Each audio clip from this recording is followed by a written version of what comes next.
Nothing in this podcast is intended as investment advice, and the people in this podcast may hold positions in the stocks they talk about. Do not buy any investment based solely on a tip or recommendation. Please do your own research.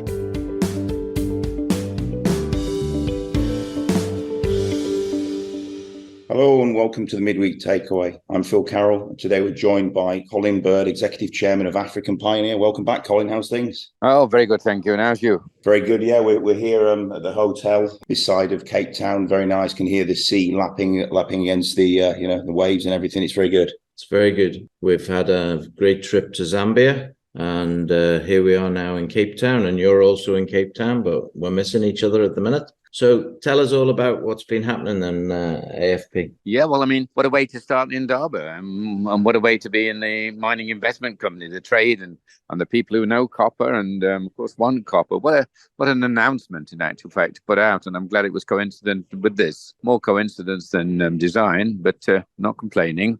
And, of course, what does that say?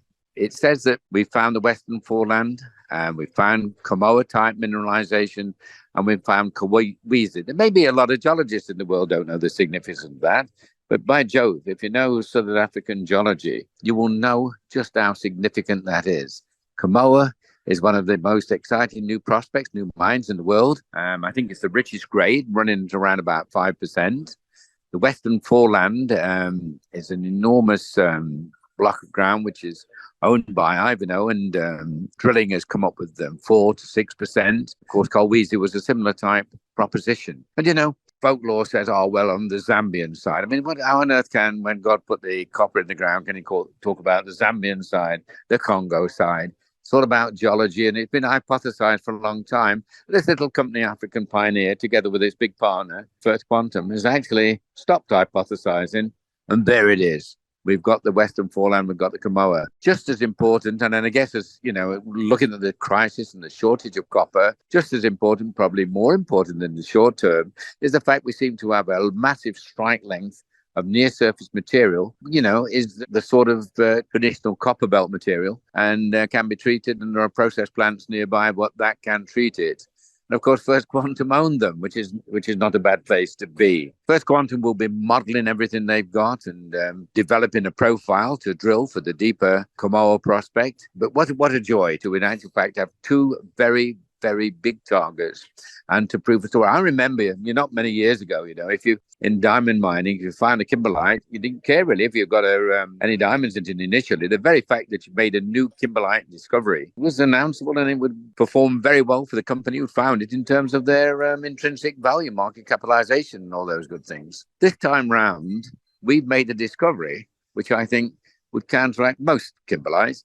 It's a major discovery. It's a major proof of the fact that the Congo-style mineralization, if you like, is evident in northwest Zambia. And to me, that's an absolute first, a geological achievement, which we hope to turn into mineralization in the course of time, a resource big enough to be viable and one of the next generation copper mines. But the region extends into Zambia. Wonderful news, and we're very pleased about it. So what's the way forward for this in terms of First Quantum and AFP's relationship? How does that work financially, just to remind people of the situation?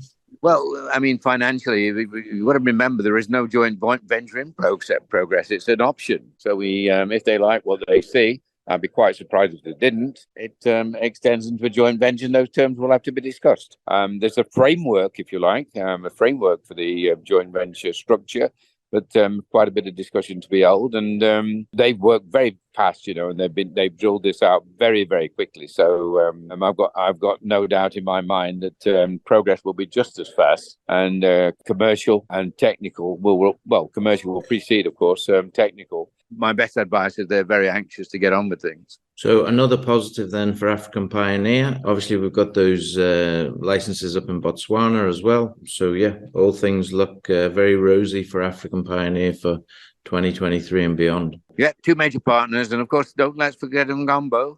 We've got 12 million tons there, copper and gold. And we've proved out, and we're waiting yet for the definition of size and grade, but we've proved out a little open pit to start it all off. So good way to start 2023, and a good way to start the Indaba, which is the, if you like, the mecca of the mining world. Very good. Well, on that note, Colin, we'll probably catch up with you later, and I'm sure you've got a busy day as we have, and thanks very much for your time. Thank you for including me in your busy schedule. I appreciate it. Thank you. This podcast was brought to you by Roast PR Limited. If you would like to appear on a future episode of The Sunday Roast, please email admin@thesundayroast.net.